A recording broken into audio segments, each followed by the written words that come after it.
Dragi naši gledalci, spremljevalci našega YouTube kanala, lepo pozdravljeni.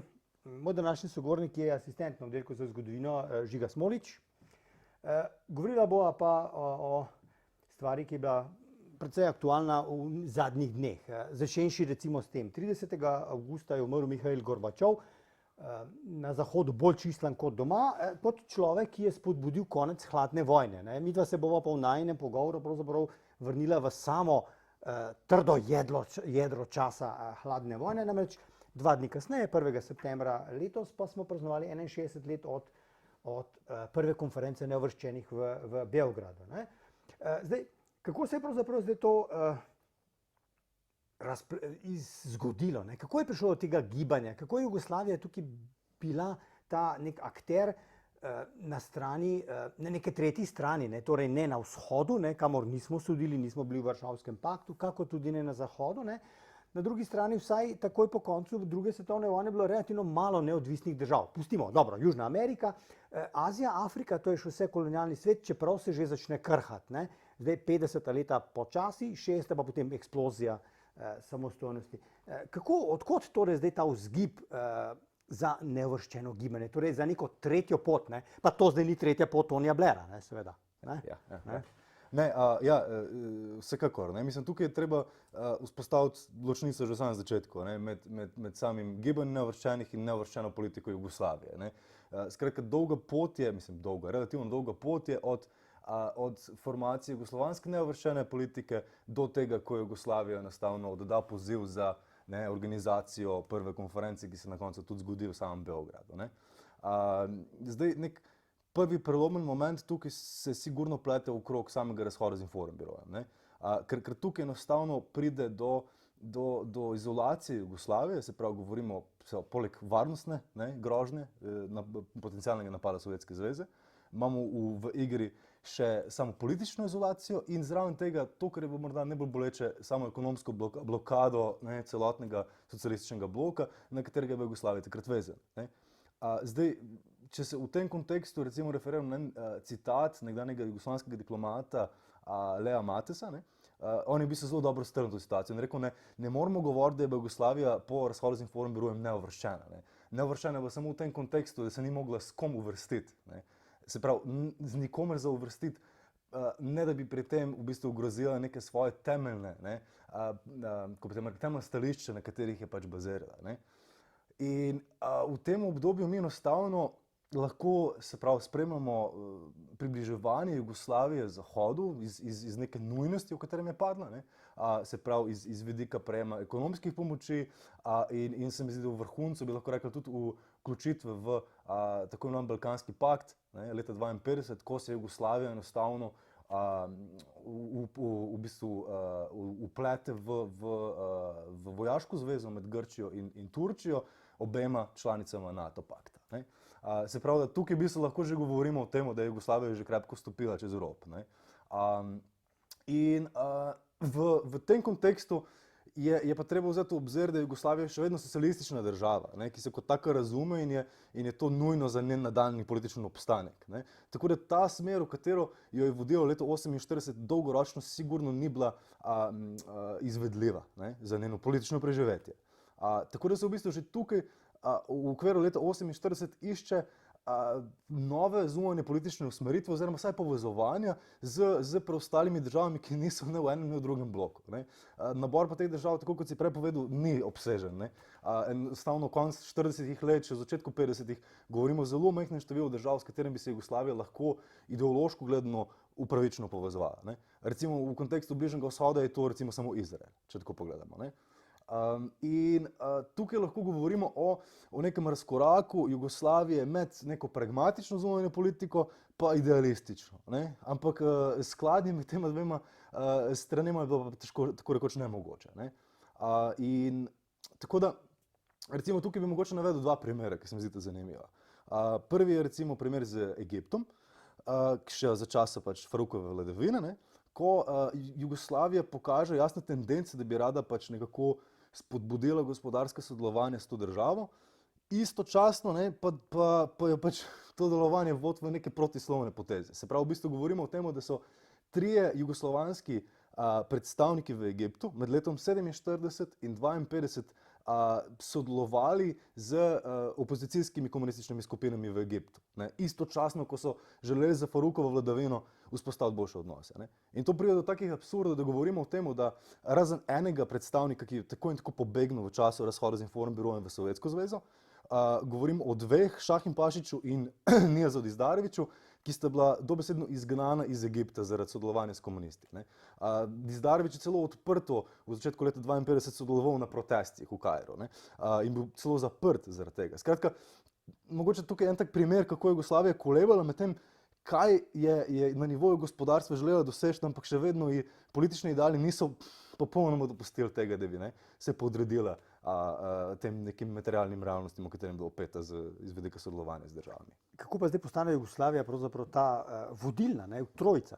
Kljub vsemu potem, dobro, Faruka vržejo iz oblasti, potem pride Nasser, potem imamo tam še bolj na vzhod imamo Nehruja, občasno se še, potem to so pa seveda že druga polovica 50 let, potem še Nkrumah recimo, ali pa še Suharno iz Indonezije. Kako da je zdaj Jugoslavija, ki je pravzaprav, če primerjamo, dobro, razvitost ekonomska zagotovo je bila višja od indijske ali pa egipčanske, ampak Indija je olala, vsaj populacijsko, pa druga največja država v tem času. Tako, kako to, da je tu Jugoslavija postala vodilna ta sila? Ja, mislim, tukaj pridemo pa po 50 leta, kjer se pa ta zadeva začne malo obračati. Se pravi, to, kar sem zdaj nakazal, so res začetki, se pravi, ubiranje te poti zunanje politične. Tekom 50 let, pa kot povedano že prej, recimo zgodi se revolucija svobodnih oficerjev v Egiptu, neodvisnost razglasi Libija, potem tekom 50 let še par držav, leta 60 15 afriških držav razglasi neodvisnost. Skratka, pojavlja se šele teren za to, ampak sama ideja je skrajno absurdna v jugoslovanskih političnih krogih. Recimo, leta 51 je ta ideja prvič tako jasno predstavljena strani Josipa Đerđa, ki se takrat kot jugoslovanski ambasador vrne iz Indije in predstavil Kardelju, takratnemu zunanjemu ministru, idejo, da bi se Jugoslavija kot neko temeljno zunanjo politično usmeritev ubrala prav povezovanje z temi državami. In takrat ta ideja je zavrnjena, tako strani Josipa Broza Tita kot strani marsikaterega drugega političnega predstavnika oziroma vrhne politične scene, rečemo tako, v Jugoslaviji. Ampak kaj pa je potem trigger, kot bi rekli? Da pa se obrne situacija, ker Broz je potem promotor vsega tega. Zanimivo, v bistvu samo 3 leta pozneje. Medtem ko je leta 51 Tito še to komentiral v smislu, to ni mogoče, vse, kar je mogoče, je to, da socialistična država, kakršna je naša, se igra med neravnovesji velesil. Se leta 54 Josip Broz Tito odpravil na to svojo znano potovanje z Galebom, ko gre v Indijo, Burmo in na poti nazaj se še ustavil v Sueškem kanalu, kjer se prvi srečata tudi z Gamalom Abdelom Nasserjem, egiptovskim predsednikom. In tukaj se mi zdi, da je Jugoslavija našla ta vzorec. Prav kot sem rekel, nastajajo nove države, po drugi strani pa Jugoslavija našla nek ta, kako bi temu rekel, twist, kako je lahko ideološko nekako tudi upravičiti tako sodelovanje. In to mogoče lahko razberemo točno v okviru tega potovanja, v okviru govorov, ki se pojavljajo na obiskih, in ko se Josip Broz Tito vrne v Jugoslavijo, ga v Reki pričaka 100 000 glava množica in v tem govoru, ki ga on začne, v smislu, nismo poznali te države tako, kot bi jih morali, na neki točki pride tudi do tega, ko začnejo vzpostavljati enačaj med jugoslovansko izkušnjo in izkušnjo teh drugih narodov. In sicer, kje je bila ta vzporednica med NOB-jem, mednarodno-osvobodilnim bojem proti okupatorju Jugoslaviji in dekolonizacijo, ki so te države bile. In tukaj se je v bistvu nastavil ta nek ideološki nastavek, skozi katerega je v bistvu naknadno, poleg same hladne vojne in ogroženosti celotnega sveta, na tem v bistvu Jugoslavija se lahko identificirala s temi narodi in obratno, in na tem se je temeljilo to sodelovanje. Sluti iz tega, kar si zdaj govoril, je, v bistvu gre za idejo, ne gre za prakso. Prakso v tem smislu, ekonomija je to, kar potrebujemo, torej ekonomske povezave. Jugoslavija je relativno majhna industrijska sila, tudi ponuditi ne more toliko proizvodov, da bo zapolnila, več 100 milijonski trg Indije, če ostale države ne povzročajo Ja, takih številčnih težav. Dobro, Egipt še nima 100 milijonov, tako kot danes, recimo. Ne, No, ampak mislim, iz tukaj bazira ta absurd te ideje. Ne? Mislim, kot so jo tudi zaznavale vele sile takrat. Ne? Mi moramo vzeti upoštev, da ko konec leta 1954 Josip Broz Tito odpotuje, ne? Pač Indija, Burma, Egipt, pač Jugoslavija še vedno prejema praktično, ne vem, za leto 1954 bo predvideni 60 milijonov dolarjev zahodne ekonomske pomoči. Ne? Pa ne samo ekonomske pomoči, Jugoslavija še vedno prejema pomoč v hrani. Ne? Še vedno v reki pristajajo pač ladje z ameriškim žitom. Ne? In seveda je bilo to absurdno, da se Jugoslavija igra neko lastno zunanjo politiko, če tudi nima zares nekaj veliko za ponuditi. Ne? In če gledamo prve sporazume gospodarske s temi državami, so res pač krepko omejeni. Ne? Ampak seveda pač Jugoslavija se zelo močno industrializira v tem obdobju in njene zmožnosti izvozu se tudi krepko krepijo. Ne? Mi lahko že v začetku 60-ih let vidimo, da Jugoslavija lahko konkurira na nekih javnih razpisih v državah, pač konkurira z angleškimi, francoskimi podjetji in tako dalje. Ne? Skratka, gospodarske zmožnosti Jugoslavije pač zelo hitro narastejo. Ne? Zdaj, še en faktor, ki je privedel to idejo malo olajšal, je pa seveda tudi normalizacija odnosov s Sovjetsko zvezo leta 1955, ne? Ki je vzpostavila pač ta tako imenovan ping-pong poligon, ne, jugoslovanske zunanje politike, kjer se Jugoslavija vzpostavlja kot posrednik marsikatere države tretjega sveta, ne, z velesilami. Ne. In se tudi vzpostavlja kot most med Evropo in temi državami, ne, v marsikaterem primeru. Se pravi, zdaj od ideje do prakse seveda postopna pot, ki se vleče v drugo polovico 50-ih let. Ne. Ampak vsekakor začne se z idejo in začne se z vzpostavljanjem pač dobrih zunanje političnih odnosov in postopno, se pravi, pride to vse do leta 1961. Ne. Dobro, zdaj medsebojni obiski so bili, ne, ampak očitno je nastala neka ideja, da bi bilo potrebno neko pa skupno srečanje. Ne. Kako to, da je zdaj leta 1961 o tem, kako je to v praksi potem samo leto 1961 izgledalo, bova v naslednjem, ampak najprej deva, kako je prišlo do tega, da je v bistvu naj bo prvo takšno srečanje te iniciative v Jugoslaviji? Ne? Ja, mislim, zdaj, recimo, notranje gledano, znotraj Jugoslavije se kot nek tak prelomen dogodek zelo pogosto tolmačilo prav podpis Brionske deklaracije. To je bilo poleti leta 1956, ne?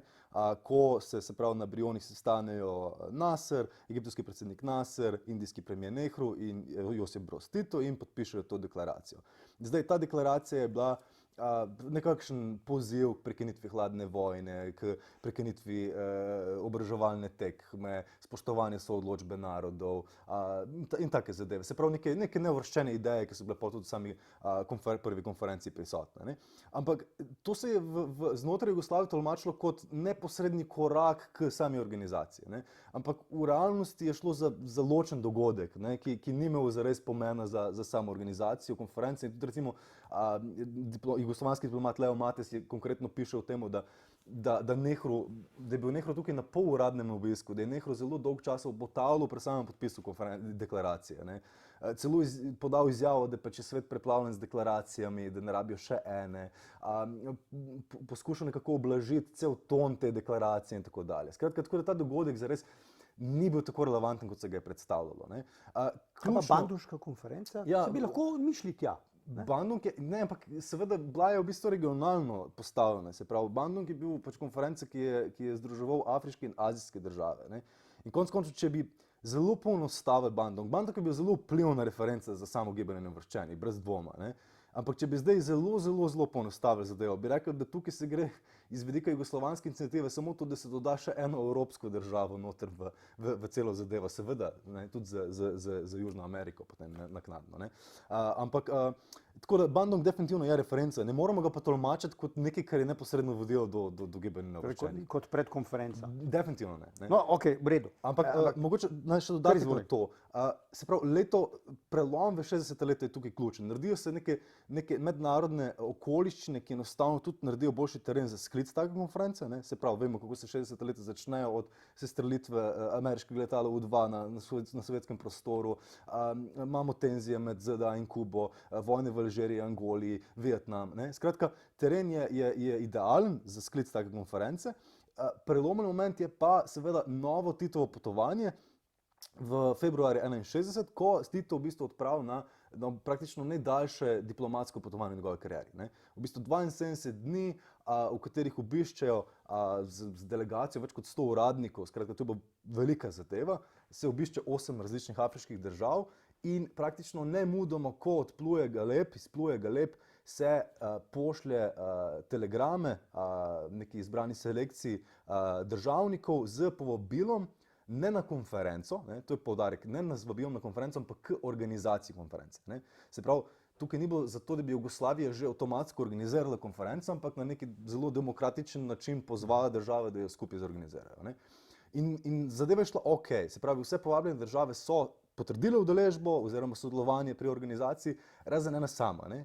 Kot smo že prej omenili, kot si omenil, samo relevantnost Indije, ne, v tem prostoru, pač Nehru, indijski premijer, je v bistvu obotavljal pri sami udeležbi. Ne. Zadržki so bili podobni kot pri podpisu same deklaracije. Ne. Ni želel ustvariti vtisa, da bi to sploh izpadlo, kot da se oblikuje nek tretji blok. Ne. To je bila tista glavna skrb, ki jo je imel. Ne. Po drugi strani ga je pa skrbel, da bi, če bi izbral take države na kup, bil ton konference skrajno napadalen do velesil. In zato je obotavljal. Skratka, tukaj to je bil zelo velik problem Jugoslavije, ki ga je lepo zvito obšla. Ne. Zanimivo je to, da sta Nasser in Tito pošiljajo vabila naprej drugim državnikom pod pretvezo, da je Nehru potrdil udeležbo. Se jo je naknadno, ampak zato so bila potrebna številna prepričevanja in zadnji trenutek se je tudi Indija priključila k temu. Ne. Ampak Indija je tudi velika, tudi to najbrž igra funkcijo. Zato je bilo to ključno. Ne. To gibanje... Indija bi sama lahko, dobro, imamo tam pandan Kitajska, ne, ampak Indija bi vsaj ta južni del Azije lahko sama obvladovala oziroma povezovala. Povezovala, ja. Ne, mislim, sklic te konference bi bil zelo okrhan svojega pomena brez Indije, no tako lahko rečemo. Ne. In zdaj pridemo do 1. septembra 1961. Zdaj, torej Beograd se zgodi. Kako da je zdaj izbran Beograd, ne? Pa še nekaj drugega zraven pride. Ne?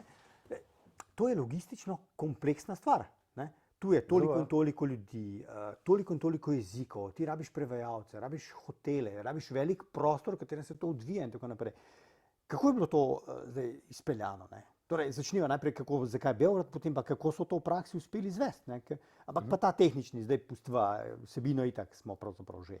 No, mislim, zdaj, kako sploh Beograd, še ena točka manjka v tej organizaciji, preden se Beograd sploh zgodi. In to je v bistvu pripravljalna konferenca, ki je sklicana v Kairu. Ne. Relativno pozno, glede na to, da je konferenca potekala 1. septembra in šele junija bila sklicana pripravljalna konferenca v Kairu, kjer se v bistvu zbere, se pravi, delegacije iz 20 držav in so razdeljene v 3 komiteje. Ne. Tam v bistvu predebatirajo v prvem komiteju, kjer je bil jugoslovanski predstavnik Kočo Popovič, se predebatirajo samo vsebino pa cilje, pa imamo drugi komitej, ki določa v bistvu pogoje, ne, katere države je sploh lahko povabljeno oziroma se lahko udeleži tega gibanja, te konference. Ne. In recimo tukaj so postavili take zelo ohlapne pogoje, da bi lahko vendarle targetirali za čim večje število držav. Pogoj je bil, da država ni smela imeti nobene tuje vojaške baze na svojem terenu, ni smela biti članica nobenega vojaške zveze, spoštovati samo odločbo narodov, podpirati narodosvobodilno gibanje in tako dalje. Ne. In tretji komitej, ki je za jugoslovansko perspektivo v tem konkretnem vprašanju najbolj ključen, kjer je bil jugoslovanski predstavnik Budimir Lončar, je bil pa se pravi izboriti si, kje bo to potekalo in kdaj. Ne. Datum je bil 1. september z razlogom, da se pač v bistvu nedolgo potem tudi nastopi v okviru Združenih narodov z doseženimi zahtevki. Tako, z letno konferenco. In Beograd. Ne. Bez recimo veliko konkurence je bilo, zelo veliko je bilo navdušenja nad oziroma predlogov za Kairo pa Kubo. In na koncu pristanejo na Beograd, ko po besedah Budimira Lončarja ne bi se zboril z argumentom, da se bo konferenca odvila tam, kjer se vse skupaj začelo. Se pravi, tam, kjer se je hladna vojna začela, tam bomo postavili konferenco v Evropo. Ne. In ta argument ne bi prevladal in tako se tudi to zgodi.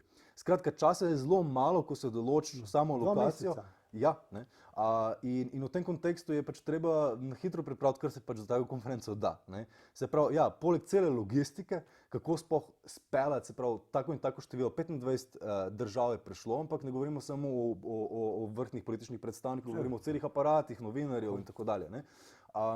Se pravi, neke infrastrukturne korekcije se dogajajo, upadnice mesta se uredijo, razsvetli se mesto, postavi se ta 36-metrski obelisk, uredi se park prijateljstva, ne, kjer je vsak državnik pol zasadil svoje drevo, ne, in tako dalje. Ne. To je ta nek čist infrastrukturni vidik. Ne. Potem pride pa še drug del. Drug del je pa v bistvu terjal neko izobraževanje jugoslovanske populacije. Ne. Saj Jugoslavija je takrat že bila kar nekaj let vpeta v tretji svet, tako rekoč. Ne? In če beremo recimo jugoslovanske časopise, vidimo, da se zelo jasno pokriva zunanjo politiko iz tretjih držav. Ne? Ampak takrat pa to še naraste. Ne? Takrat se v bistvu prav, če gledamo časopise, so prav posebne rubrike ustvarjene v teh tednih pred konferenco, kjer se prav eksplicitno predstavlja neke države, se pravi iz vidika geografske lastnosti, notranje politične lastnosti in tako dalje. Ne? Razstavni paneli, izdajajo se knjige. Se pravi, interes je, da se jugoslovansko javnost čim bolj seznani z temi državami. Ne? In to je en zanimiv vidik te konference, ne? Da v tistem momentu v Jugoslaviji bi lahko rekli, da se prvič v zgodovini Evrope na tleh Evrope sprejme več 10 temnopoltih državnikov z polnimi državniškimi častmi. Ne. In seveda je bilo pač v teh državah, v katerih populacija ni vedela veliko, treba jih tudi ljudi primerno izobraziti. Ne. Kako je bilo s prevajanjem? To mogoče veš kaj? To pa ne bi vedel. Zanimivo vprašanje bi seveda bilo, na katerem jeziku kakšen je bil uradni jezik konference. Ne? Ali so vsak govorili, predvidevam, da verjetno niso govorili vsak v svojem, ampak v jeziku, v katerem so se oni izobrazili, to je pa bilo verjetno še v času komunizacije, tako ne vem, francoščina, angleščina ali kaj podobnega, ne? Tako da ne verjamem, da so govorili dobro. Nasser je verjetno govoril arabsko, to je druga stvar. Ne? Zdaj vprašanje, kaj zna angleško, podobno verjetno tudi Nehru, ne? In ostali recimo iz Afrike. Ne? Zdaj pa malenko skočila za zaključek 60 let kasneje. Ne? Po osamosvojitvi Slovenije, dobro, pustimo, že v 80-ih letih je bila tu precejšnja kriza, različne ideje, v katero smer ne gre gibanje neuvrščenih. Vemo, kakšne težave so bile z konferenco v Havani leta 1979, ko se je Broz zadnjič tega udeleži. Po osamosvojitvi, mi smo se zdaj obrnili popolnoma na zahod, zahodna meščanska demokracija. Zdaj smo seveda tudi v NATO, kar je skregano z logiko neuvrščenega gibanja. Na nek način smo kljub vsemu, nismo sicer člani, mislim, da ne, ampak da smo pa podporniki te zadeve. Ampak odnos do tega, vsaj v slovenskem okolju, pa je videti, da je to nekaj brez veze bilo, nekaj obskurnega in da je danes to malo zastarelo. Ampak recimo, če se spomnimo, pred dnevi smo objavili en krajši razmislek Tvrtka Jakovine, države neuvrščenega sveta, pa zdaj morda odmislimo izraz neuvrščenost, ampak torej države tretjega sveta, kot ga tudi imenujemo, ne, te države so ključne za bodočnost, pravzaprav, ne, kot je rekel Tvrtko. Ne. Če tam ne bomo tudi urejali istih zagad, ki jih imamo vsi, torej da je malo preveč vroče, pa da nas bo zdaj morda po zimi zeblo, ne, ali bomo vsi imeli dovolj hrane, ta svet pravzaprav je večinski. Sej, danes je tega sveta 2/3 celotnega človeštva. Ne. Tako da nek odnos s tem svetom bo moral biti na neki normalni bazi, ne na bazi patronata ali iz Moskve, ki ima sicer zdaj malo težav, ne, ta patronat, ampak je očitno, krepi se seveda patronat iz Pekinga, ne, ampak tudi patronat recimo recimo zahodnega prostora je ravno tak. Ne. Da se seveda počnejo neumnosti, je pa jasno, sej zahodni svet namesto, da bi fiksiral stvari, da bi urejal zadeve, pravzaprav povzroča težave, ne vem, sesutje Libije, sesutje Iraka, ne, to ni bila neka politična močna vizija, recimo, ki bi imela neko logiko. Ne. Tu je šlo samo za sesuvanje in za dobičke, pa še to ne držav, pač pa orožarskih lobijev. Ne. Verjetno bi moralo imeti gibanje neuvrščenih ali pa, če bi ga kako drugače imenovali, če je morda beseda neuvrščeni komu mrka, ne, bi moralo imeti nek argument obstoja in funkcioniranja. Ne? Mislim, vsekakor, ne? Mislim, konec hladne vojne ni ni enostavno stvar v pogoju, da kaj takega ne bi bilo potrebno. Ne. Kot rečeno, se pravi, imamo večino svetovne populacije, ki je samo v neki podrejeni obliki vključena v mednarodno politiko. In tukaj na tem nivoju problem ostaja isti. Ne. In v tem kontekstu je debatirati o gibanju nevrščenih sigurno ustrezno. Ne. Iz reference na našo percepcijo tega gibanja, ja, res se je ustvarilo in to že te bitke so se dogajale že v 80-ih, da je gibanje nevrščenih dobilo praktično nazadnjaško konotacijo. Žiga, najlepša hvala. Vse naše gledalce vabimo k spremljanju vseh naših ostalih. Med drugim seveda si lahko s povezavo, ki je v tem samem filmu desno zgoraj, pogledate tudi oba prispevka, v katerih omenjamo Gorbačova, ki smo ga na začetku kot eni bojo rekli pogrebnika hladne vojne omenili. Hvala lepa in lep pozdrav.